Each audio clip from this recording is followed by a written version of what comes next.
pakiramdam na finally we pulled it off. You pulled it off for day one, Maloy.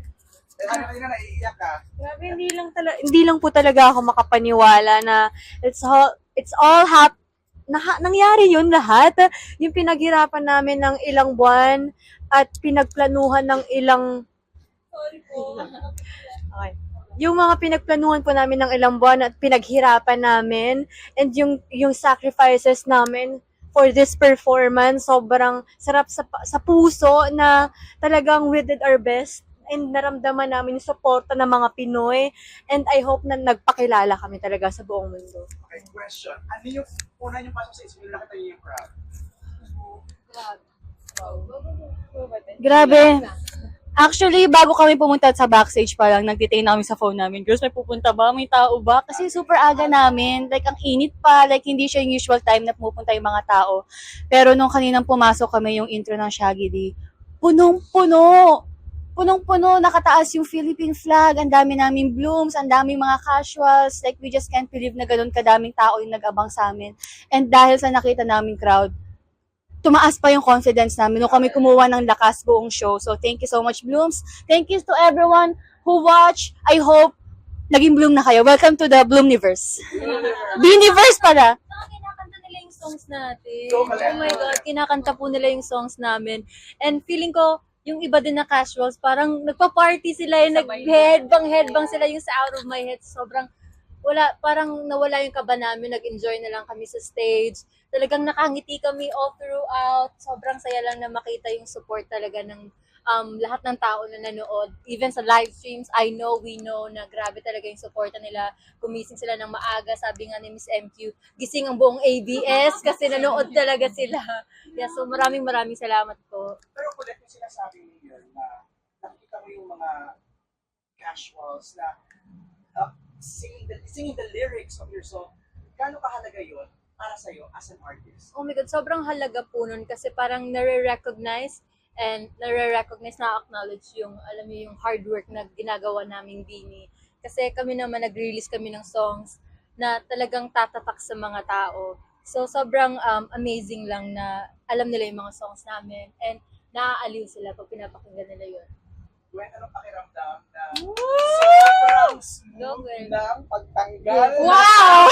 Thank you, Lord. Grabe ang tutulog. Grabe, thank you Lord po talaga. As in, nung pagkatalikod pa lang namin, yun alagad yung tiningnan ko kung may natira bang damit sa floor. Kasi as in, during rehearsals, dun kami actually natagalan po talaga. Pinagtuunan namin ng pansin kasi parang most of the time, may natitira talaga sa damit. So, thank you Lord at na-overcome namin yung kanina. Successful po namin siya nagawa. Sobrang smooth. Tapos pati si Coach din. Sa in-ear, Oo. namin si Coach. Yes, na parang nag-cheer po siya kasi kami lahat po parang, oh my gosh, sana magawa Ito na. At saka parang naging struggle din yung hair nung ngayon kasi parang Humahaba yung medyo nakakaano siya dun sa damit, nakakaharang. Medyo nag-overthink pero nagawa. Kinaya. Ang sinabi nila, you ate that. Yung Yeah. pagtanggal. Grabe.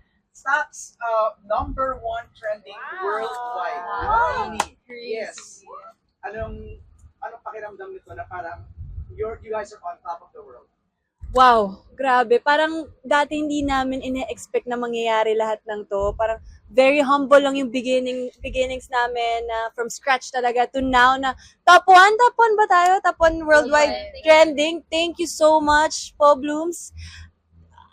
I'm out of words. Talagang hindi talaga siya, yung feeling ko ngayon, hindi siya yung na-explain ko lang na sa words. Parang, wow, unbelievable. Thank you, Lord. Jo, ano yung unang-unang pumasok sa isip mo nung natapos niyo siya? Nasaan yung tubig? Charing joke lang. Hindi.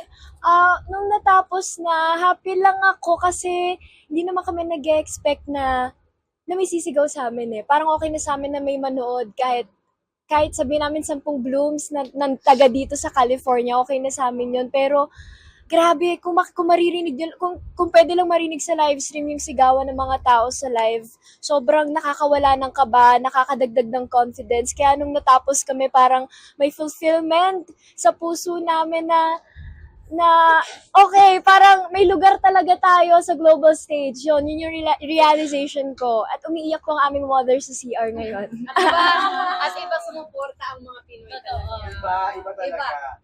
Ang daming mga celebrities. Bretman Rock was here. Leon was here.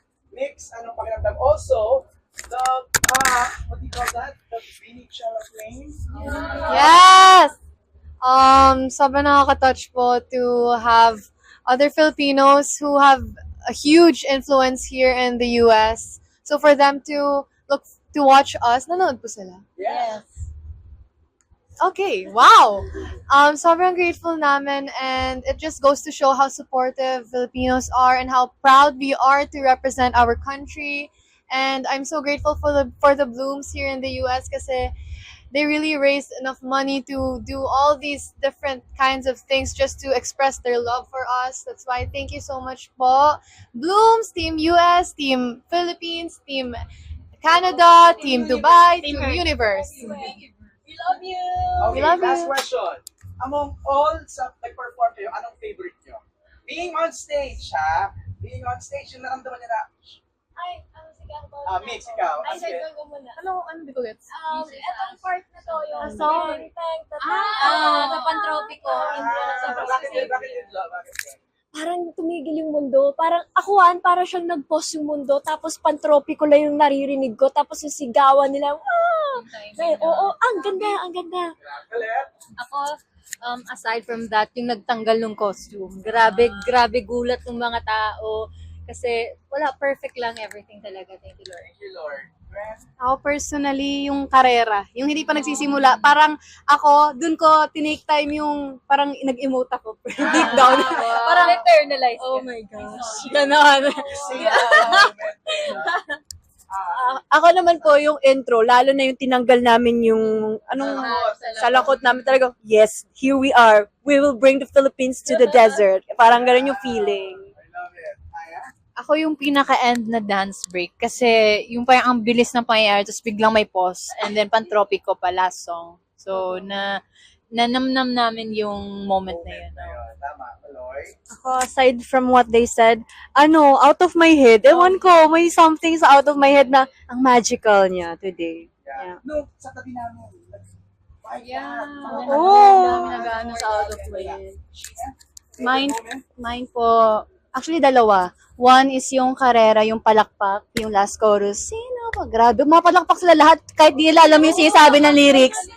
Buo, lahat ng nanonood sa Mojave Stage, yung mapalakpak, super grabe. And then, yung dance break din ng Pantropiko sa last. Like, kung alam nyo lang kung gaano kami sobrang pagod na, pero once na nag-play na yung dance break ng Pantropiko, wala, bulag na. Mix? Favorite moment? So, sinabi na po nila lahat. Pero, I would... unique. Pili ng unique.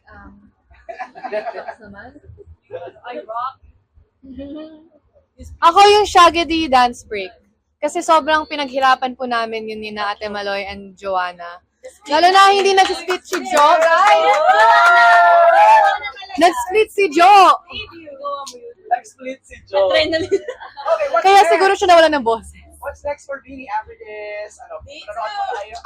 Oh! Yes.